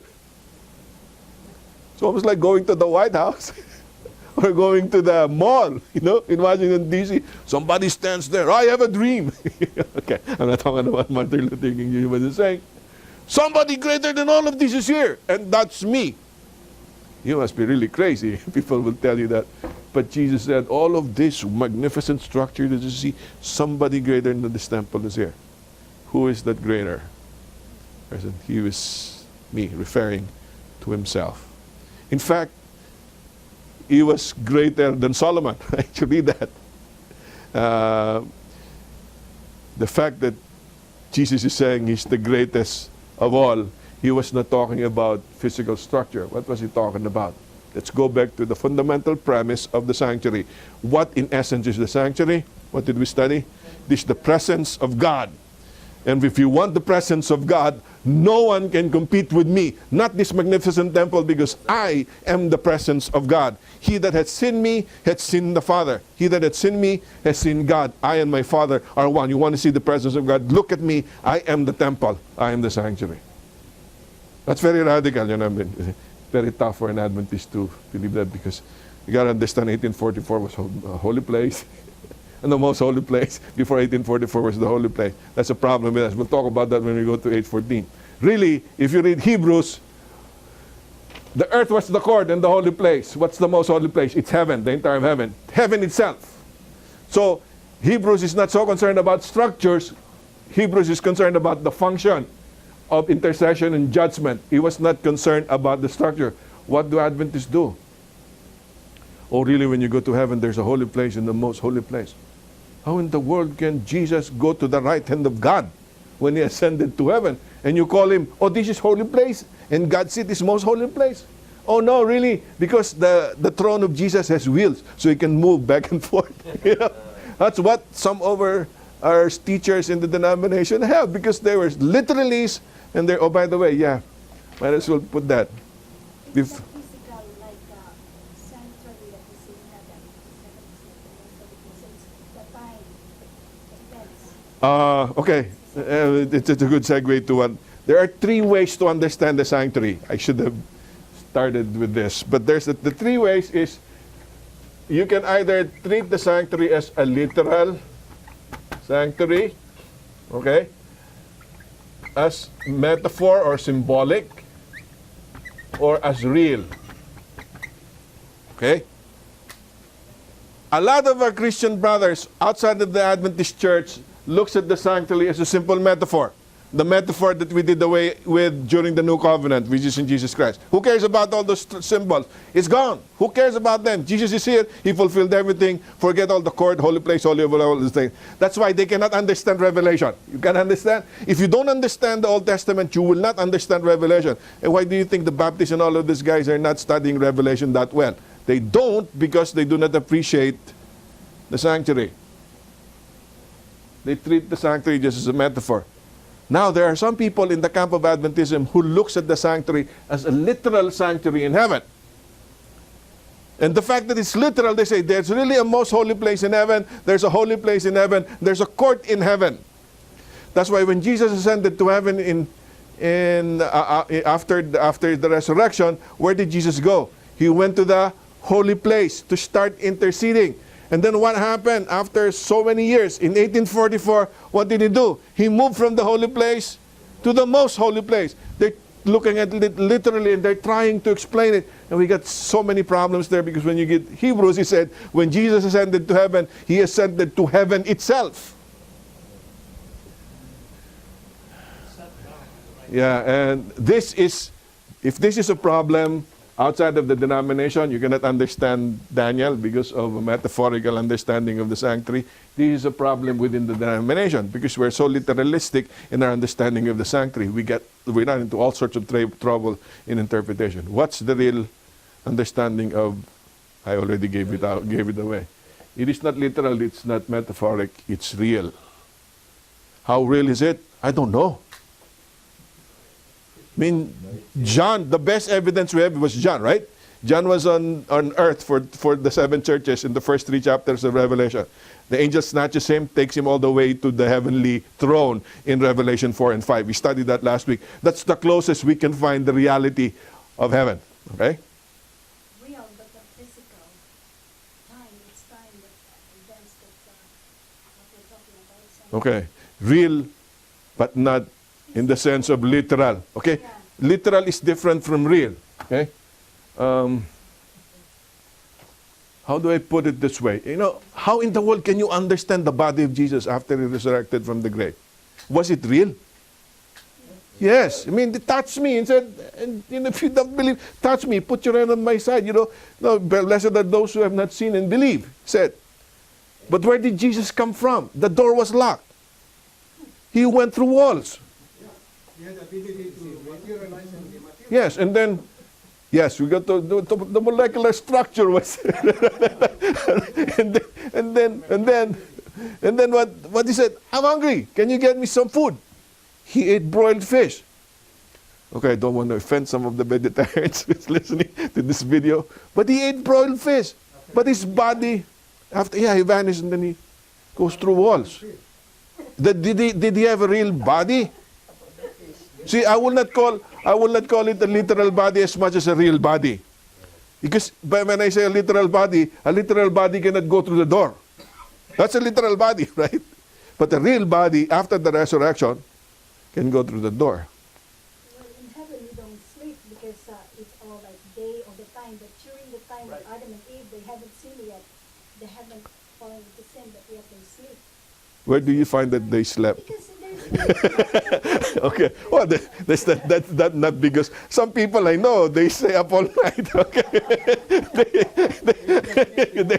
they don't, right? Terry knows a lot of people who don't sleep all night, right? Yeah. All I'm saying, Cleo, is we are in safe grounds to understand the literal meaning of stuff that's happening here on earth, because we can see them. But the moment you go to another dimension, which is in heaven, a cosmic dimension, we are not capable of understanding that. That's why Paul is saying, I had not seen or ear heard, okay, what the Lord has prepared for those who love Him. What did Paul still say? It is foolish for you to speculate what kind of body, what kind of resurrection body you will have, because we really don't know. It will just be so magnificent. Okay, so is there a temple in heaven? Yes, there's a real temple in heaven. And remember, and we will cover this again when we go to Daniel 8:14. Can I say that in 1844, Jesus went to the most holy place? Speculation. Or if I say it literally, I will have problems. Because now you subdivide heaven into holy place and most holy place. So that will not work. If I say metaphorically, oh, Jesus really not go anywhere, which is a symbol. But if I say it realistically, I'll be in the right ground. I've always told you this, okay? Despite the government shutdown, where's Obama planning to go now? In order to... Okay, so he goes to Asia. Okay, so assuming Obama went to Asia, because he canceled the thing. Assuming he went to Asia, okay, and maybe to Singapore. It's probably one of the most successful economy in Asia. He's in Singapore. And then while they're covering, United Press International, Associated Press is covering Obama's visit in Singapore, somebody blurts out on media saying, really, Obama is in the White House. Is he telling a lie? No. Is he telling the truth? He's telling the truth. No, because he he's is in in the White Asia House. physically. Yes, there you go. Why is he telling the truth despite the fact that the White House is about 24 hours away from Singapore? Because you're not talking about the literal distance. You're talking about the function of the White House. That's what we call real. Did Jesus go into the most holy place functionally in 1844? Yes, he did. That's why I avoid saying he went to the most holy place. The better term to use, to be really exact, is Jesus entered a judgment phase of his ministry from his intercession phase. Now, from the standpoint of the sanctuary, where is the judgment phase done? Yom Kippur, Holy of Holies, in the most holy place. So if by most holy place you mean judgment in heaven is real, yes, he was in the most holy place in 1844. That doesn't mean it's a literal partition. It's a functional role that Jesus assumed in 1844. You see the difference? 1844. I understand what you're saying, but I'm not sure I really... Understand? No, I believe all the Adventists sometimes. Yeah. You know, You've been entrenched with the Adventist teachings about the literal sanctuary. I understand Yeah. that when You know, that's a whole the different problem story. is where is the drape? Because you know the two rooms were separated by a drape. The drape was broken when Jesus died. Uh-huh. So there is no delimitation between the two anymore. Uh-huh. So it's only one. Sure. If it's to take it literally. Yeah, that's a problem. And then you know what what those people do? They transported the wilderness temple into heaven, and they put a drape. Read Revelation 4 and 5. Do you read anything about drapes? No. And there will be no temple. Because After the millennium. After the millennium. After the millennium, because there's still the ark mentioned in Revelation 8. Okay, but the bottom line is, in the ultimate analysis, the temple is the presence of God. Like Terry is saying, it's very difficult. When we grew up as Seventh-day Adventists, we were drawn into a literal understanding of the sanctuary. And how did we understand the sanctuary in heaven? We look at the sanctuary in the wilderness. And we look at the different furnitures and the partitions, and we try to transpose that into heaven. There's a problem. What's in heaven is the real thing. What's on earth is a shadow. Question. Can you figure out the real thing from the shadow? I don't know if you were in my one class this morning. Supposedly there are several, because there's not a lot of teachers. A lot of people join to our class. Can you figure out through a shadow whether Terry is Caucasian or Filipino? No, until he starts speaking, maybe. But if he doesn't speak, you just look at the shadow of Terry. Can you figure out his nationality? Why? Because there's so many limitations of a shadow. He doesn't tell you the real thing. And you know what we're trying to do? We're trying to understand the real through the shadow. And that's very difficult. I understand, Terry, because we grew up in analyzing the shadow so we can explain the real. And the people around us are laughing at us because that's the way we understand the sanctuary doctrine in the Bible. Where do we start? We should start with the real and understand what the shadow is about. That's why I like the way the lesson started. We started with Revelation 4 and 5 before we went to Exodus 25 and Genesis 1. Right? You know how it was explained to us? Because whatever was here on the earth was a copy of what he had seen in heaven. So, being a copy is literally with draped. Yeah, okay. There. Yeah. I don't think so. I think God showed him that one because it was supposed Yeah. to be like this here. But it cannot be. It doesn't make any sense. That drape in heaven. Yeah. In fact, if you read Revelation, John sees something very glorious. Even Ellen White, in her vision, sees something very glorious. She runs out of words. You know what she does? She just uses the most magnificent words she can think of. But those most magnificent words can still fall short of what she's trying to describe, because that's a reality beyond our comprehension. And all I'm trying to say, maybe as Adventists, we should stop telling the world that we know something beyond our comprehension, because we haven't been there, right? Sorry. We talk as if we know better than the angels, that we've been there. And people laugh at us because it's laughable, right? It's very humorous. Make people think it's a cult when you say stuff like that. Yes. They think, Sure. you Sure. know more than God. Sure.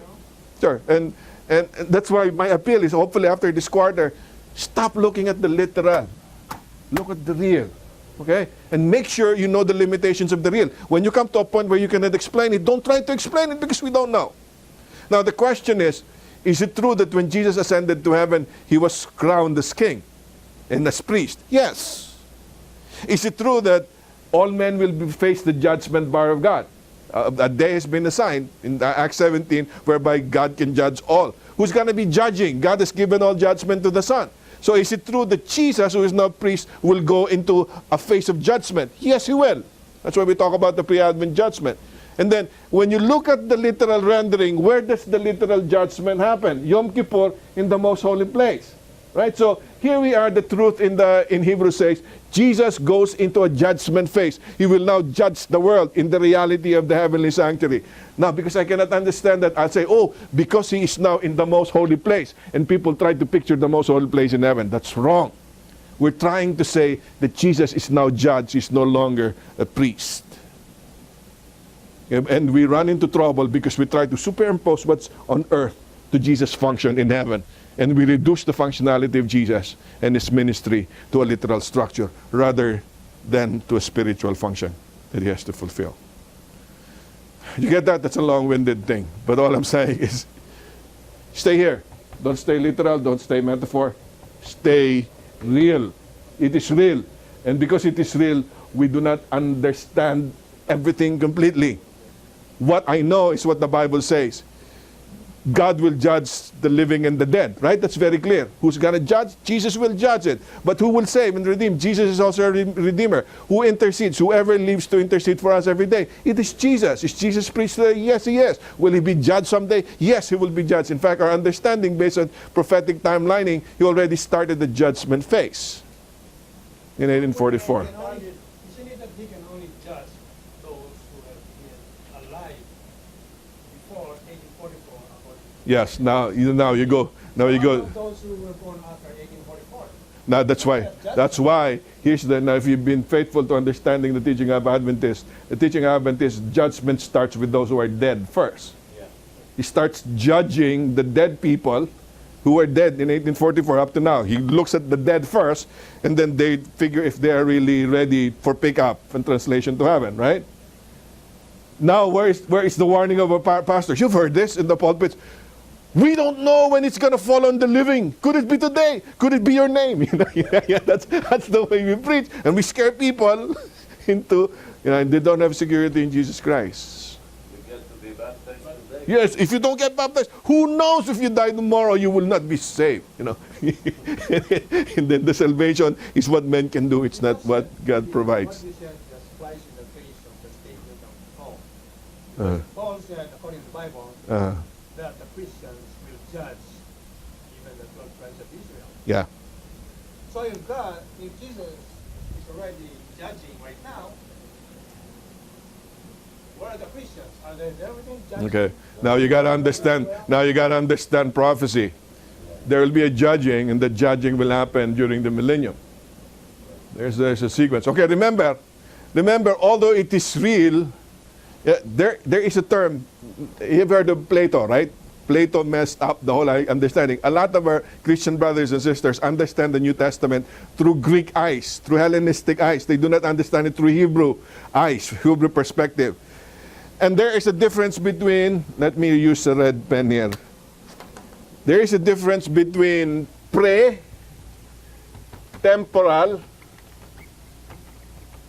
and atemporal. What's the meaning of atemporal and pre-temporal? Before time, Atemporal means there is no time. It's timeless. Out of time. That's why there's a lot of people who do not believe in the Trinity today. Because they think that the only begotten Son is the doctrine of Plato. That God is continually begetting. Because it is atemporal. There is no time in terms of Plato. And they're saying we're actually grabbing the Platonic philosophy and applying it to the Trinity, which is unwarranted. You can read all these arguments. Why? Because their fundamental premise is wrong. They went to atemporality. That's not what we believe. We believe in pre-temporality. God was there before time. But He invented time. You follow me, okay? Because He invented time, He introduced the space-time continuum. In fact, how important it is. He Himself went inside the space-time continuum in the person of Jesus Christ. Was Jesus born in a chronological time? Yes. Was He born in a particular space in Bethlehem? Yes. Within the limitation of space and time, God entered human history. It is not atemporal, it's pre-temporal. Okay? When I say real, I'm not talking atemporal. Because that's the teaching of Plato, Shadowlands, the Shadowlands of C.S. Lewis. There's a movie about that. The teaching of the Greeks is that, think of an apple or a banana. The idea of a banana is more real than the banana itself. That's what they're saying. Because the banana is only a shadow. Okay? The real is in a spirit world. That's why there is a dualism of body and soul. When you die, the body leaves here and you escape into the spirit world, which is the real, the reality. What is that spirit world? It's an atemporal world that not limited by time and space. It's really crazy. That's why you have purgatory and all sorts of stuff. That's not the way I understand the Bible. The way I understand the Bible is, yes, Jesus was before time and God was before time because they created time. But when God created time, did time start existing? Yes, it did. And the good news of the gospel is that Jesus Himself went into time in the person. God, in the person of Jesus Christ, went into space and time of human history. And that's what I mean by real. It's not atemporal. It is pre-temporal. It is not Greek. It is Jewish. You got to understand that. Okay, now let's go back to the outline. Man, that was a long time. Let's wrap this up. I know, Terry, are we breaking the record? We're going to go 2 hours here. It's okay, we'll be gone for 5 weeks. So these are necessary. Yes. To clarify. Yes. And I hope you mark this down because when you teach your lesson, those are points that you might emphasize. Okay? So, We see the splendor of God in His presence. And sin barred the entrance, right? How do I go to the presence of God now? Terry mentioned this. You go through Jesus Christ. We can come boldly through Jesus Christ, our intercessor right now. Because of Jesus Christ, we can go into the barrier. Because the veil has been torn. There is no more veil. You go straight into the presence of God. How? Boldly. Because Jesus has fulfilled the requirement of sin and the demand of sin. Here's the point though. Schooling. Once you accept Jesus Christ, Terry will like this. Once you are saved, are you always saved? Cleo said right away, yes. He's a convert of Terry now. She'll come. His brother Oh, you disagree with that? You know how I feel about that. How could you, first of all, how could you lose something you had nothing to do with in the first place? Okay. First of all, and there's so many scriptures about you won't seek God, and you know. Yeah. So, you know, that's just the way I am. Okay. So, I'm part of. I told you about SDA Net, right? The largest. I'm still asking some questions there once in a while, and some people answer questions. The most recent discussion we have in SDA Net now is, when does man become sinful? When he commits sin or when he's born? Somebody says, well, he becomes sinful when he commits sin, but we are born with the sinful nature. So I was about to, excuse me, if we are born with a sinful nature, what kind of person are you? A sinner. you know, the things people don't think you're a bad boy. Okay, so this is the whole issue is, although we talk about space-time continuum within our perspective, in terms of God, He is the eternal now. When did God choose us? Even before we were born, even before the earth was created, He already chose us. Right after. Yes. So assuming, even before that, even Because if Satan did not fall, Mhm. God would have not created man in sin. No, where did you read that? When did you read? Because the Bible says that That's Benji's version. before the world was That's the founded, quote of the day. Jesus Christ was already the sacrificial lamb. Yeah, the lamb, according to Revelation, the lamb slain since the foundation of the world. Right. Okay. But therefore, Okay. it implies that What? sin entered after the fall of Adam and Eve. Yes. But when was the lamb slain? Before Adam and Eve were created. Okay. Can you comprehend that? How in the world can this lamb be slain and sin has not entered yet? Because sin entered heaven already. Remember, sin did not enter the earth. It entered Okay. heaven. Yes. But remember, Satan was expelled. Ephesians is not talking about the sin of Lucifer. He's talking about your sin. Assuming God already chose you before the foundation of the world. He chose you in Jesus Christ to be saved in Jesus Christ. Okay? It's nothing to do with Lucifer's sin. It's your sin. When did God choose you? Even before your world was created. Okay, see, that's where Terry comes in. If He already chose you, will you get lost? that is, I don't know, Okay, let's put it this way. Before man was Before sin, created, there was the already, angels were already created. Okay. Redeemer, oh, Jesus Christ will be the one to. Okay, no. It does not only say will be the one too. He says, Marlo, He chose you before the foundation of the world, even before your world was created, not before you were born. Even before you were created, He already chose you to be in Jesus Christ to be saved. How can you be lost if He chose you? You cannot be lost if He chose you, okay? All right. now there's three of you now converted by Terry. Okay. you're lost in your sinful nature, but you were born a sinner, so you're born lost, Mm-hmm. right? The same token, though, you are born lost, but did Jesus die for you already? Yes. Yes. So you're born a sinner, but you're born a forgiven sinner, a redeemed sinner. Yes. No, because God has a time and point in time. Okay, now this will be my disagreement with Calvinism. Calvinism says Jesus did not die for all; He only died for the elect. Okay, my understanding is when Jesus died, He died for all. Okay, so every baby born into this world who dies as a baby, was born with a sinful nature. But in the same token, Jesus died for that baby. But then, I know, personally I think you're going for it. But if he died for everybody, wouldn't it be double jeopardy? Because, hey, if he died for my sins, No, he died for you, not for your sin. He hates sin.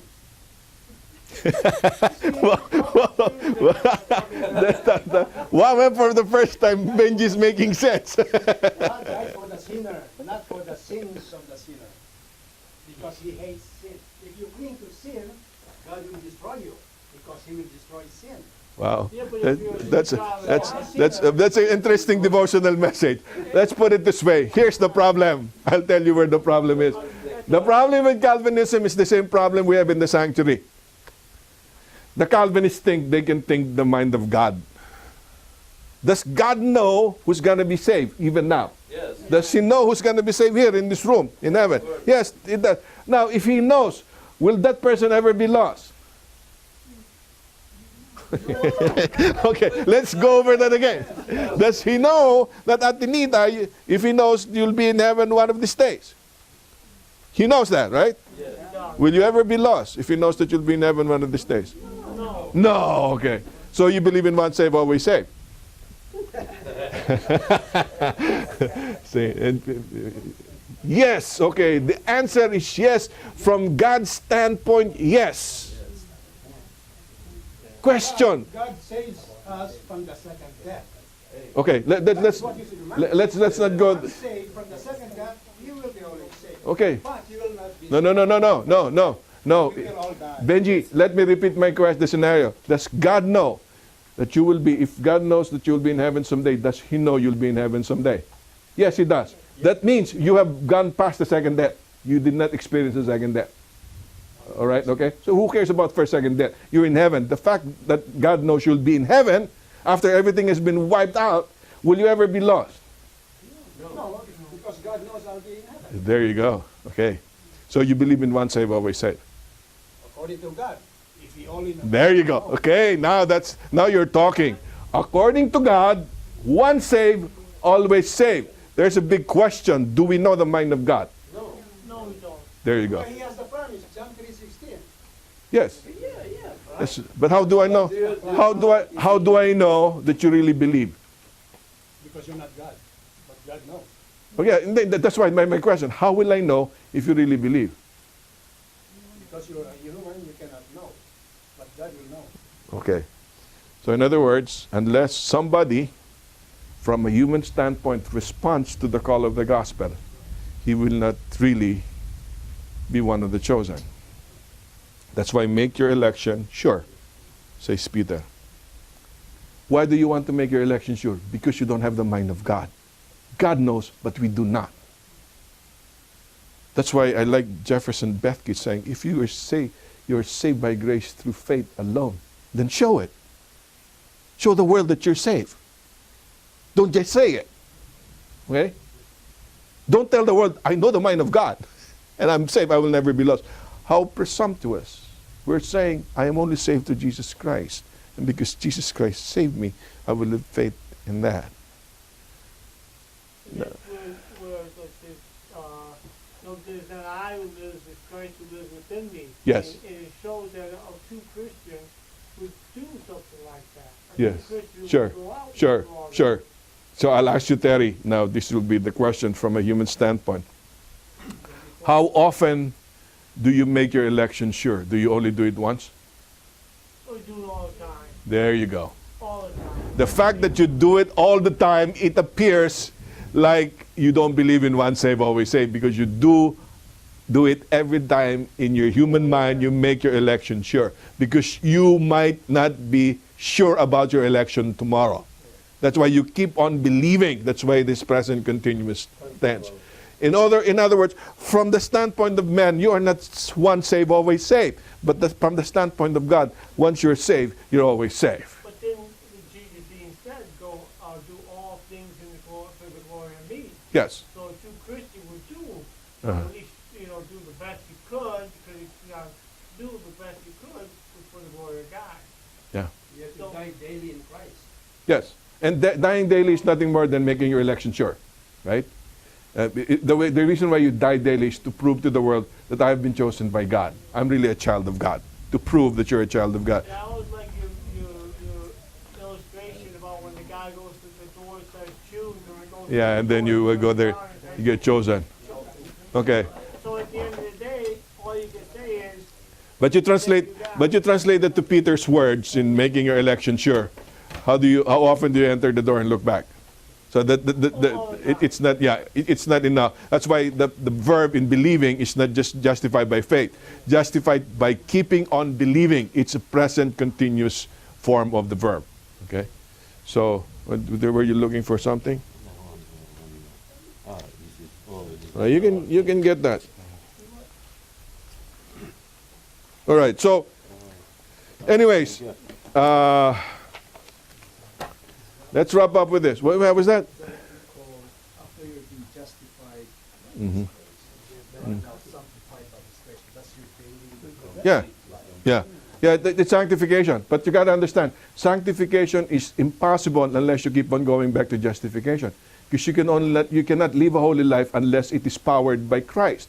If you try to live a holy life on your own, that's Pharisaical righteousness. That cannot take you to heaven. All that God is saying, once you're justified by Christ, in one moment you believe in Him, you got to keep on remembering. That's why we had the communion service today. Keep on remembering that Jesus died for you. Make your election sure. And by making your election sure every day, then you can cling to Christ and keep on believing, and then you can stay with Him. Okay, so your surety doesn't happen like the mind of God. Your surety is keeping on believing in God. isn't part of Calvinism the idea that a true believer of God will always do that because he has the nature of God. And being justified, he has that nature in him now. Sure. He's a new man. Sure. That's. But again, the question, even Steve Brown will ask you. Fine, there are true saved people who stumble every day. Yeah. Okay, and then based on our limitation, you can misconstrue that stumbling, that he was not really elected. Okay, how far low can you go, so that I can say that you are not really saved? We can't know that. Only God can know that. No. Yeah, because some of the great people, like look at Peter, what he did, some of the things. That's why Peter keeps on saying, make your election sure. And I cannot make it for you, and you cannot make it for me. Who alone can make my election sure? It is my relationship with God that will make it sure. And you know, that's why Mrs. White is saying, the question is, who's got the thoughts? Who's got your heart every day? What's most important to you? If Jesus is not the most important thing to you, do you think you're elected? You got problems, because what will be the first activity that we will have in heaven when we get there? We will worship. How often will we worship? Day and night. 24 hours a day. Man, what a boring place. I'm going to worship all day. Then don't go to heaven. Right? You'll never be elected. See, anyways, that's why we go to the last part. Schooling is you keep on believing. You keep on believing in the plan of redemption. And salvation is what we just said. Here's the problem. And I'll give you a foretaste, because I will be gone when you talk about the Day of Atonement. Pastor will be covering it for you. But there are several beliefs. There are several beliefs now when it comes to the sanctuary. You know what the beliefs are? I hate to mention names. You cannot go out because it's raining anyways. I will be stepping on toes. But there is a movement in the Adventist church they call the last generation theology. What's the last generation theology? We covered that already. The teaching of these people is that you must be perfect, right? In order for Christ to come back. And God is waiting for the church to be perfect. When the church is perfect, He will come back to claim it as His own. First selected messages. Here's the problem. Then. So what do we do as Adventists? At least this group who believes in this theology. We try to be perfect. You know what kind of life you will lead if you do that? Remember, I shared it with my Sabbath school class this morning. You remember that one lady who went to Pastor Halverson? Pastor, I'm so glad I have not sinned for the last 5 years. and then Pastor Halverson gets the Bible, and here, sister, read 1 John. He says, He who says he has no sin is a liar. You just sin, sister. So he just, what is he saying? The problem is, if you go after perfectionism, that will be the most depressing approach you will have to the Christian life. You will be gone soon. Okay, so one doctrine of the sanctuary says that there should be a move for perfectionism. This is last generation theology. Okay. Another view of perfection. Okay. So.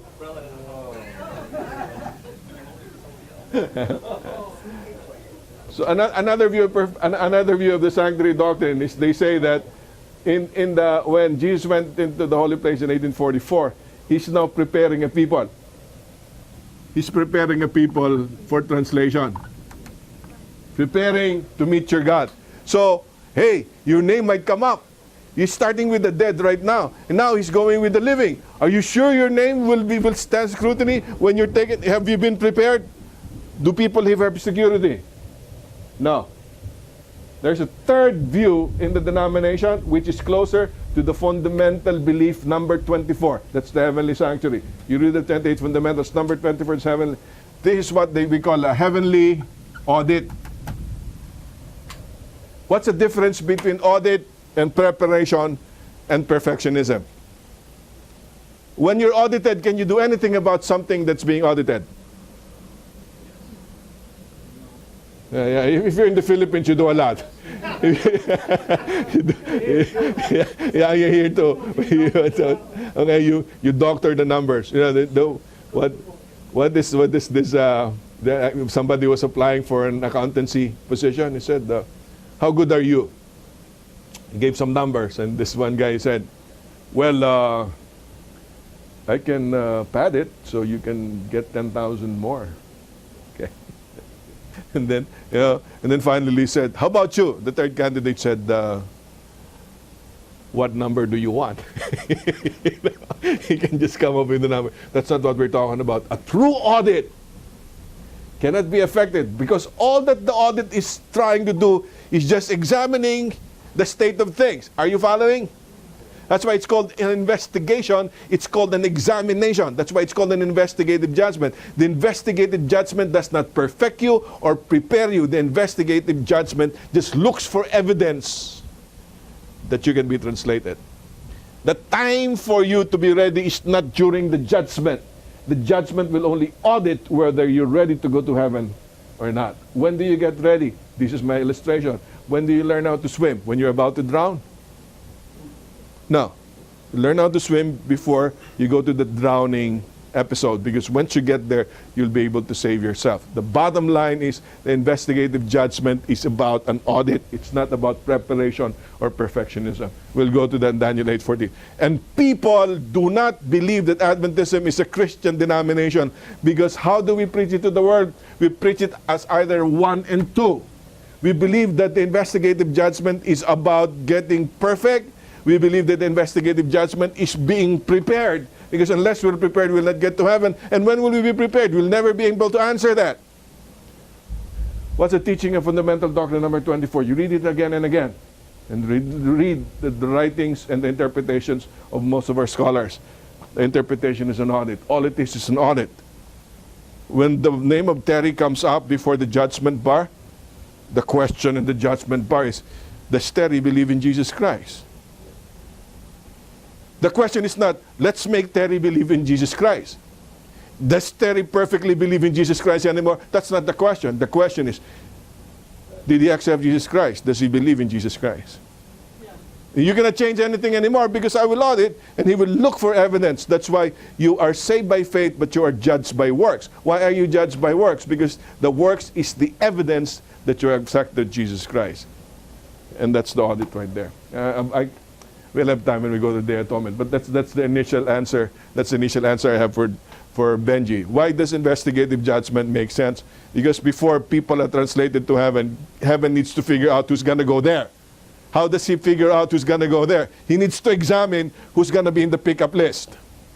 Right? But that pickup list had already been made before the foundation of the world, wasn't it? Yes, from the standpoint of God. Okay? Follow me.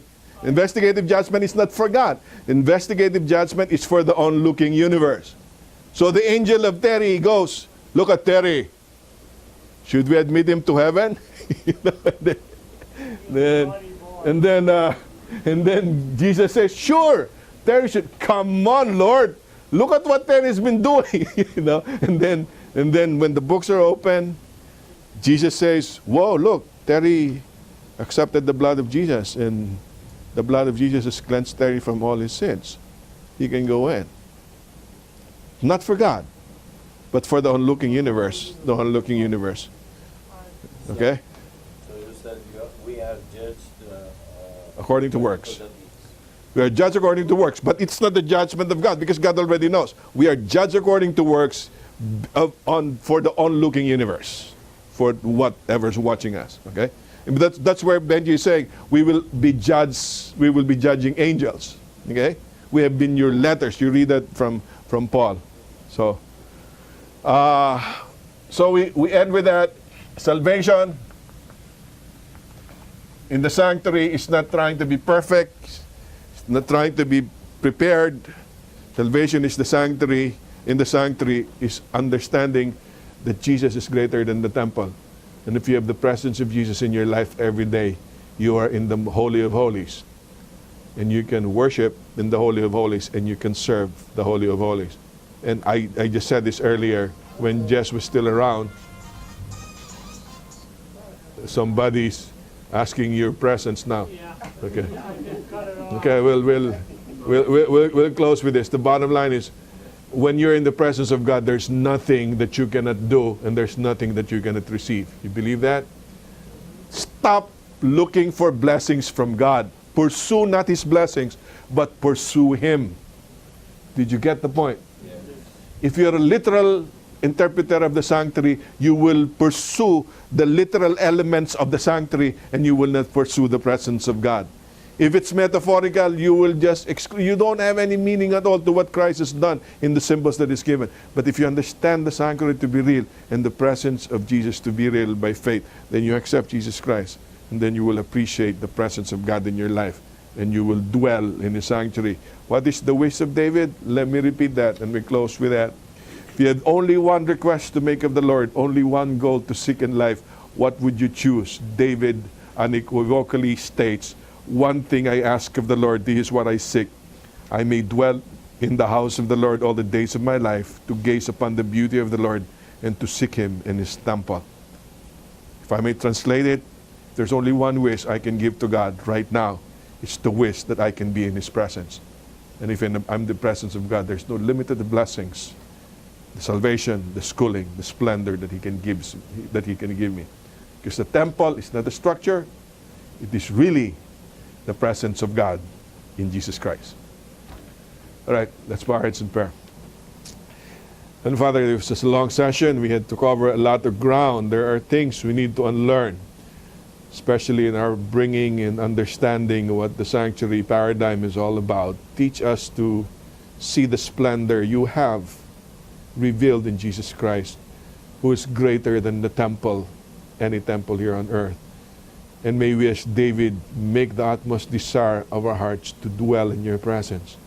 Because in your presence we can worship, in your presence we can rejoice, we can be thankful, and we can enjoy pleasures forevermore. Be with us as we share this with our classes this coming weekend. May we be able to clarify things that Jesus can be more beautiful and more attractive to us in the plan of redemption. In Jesus' name I pray. Amen.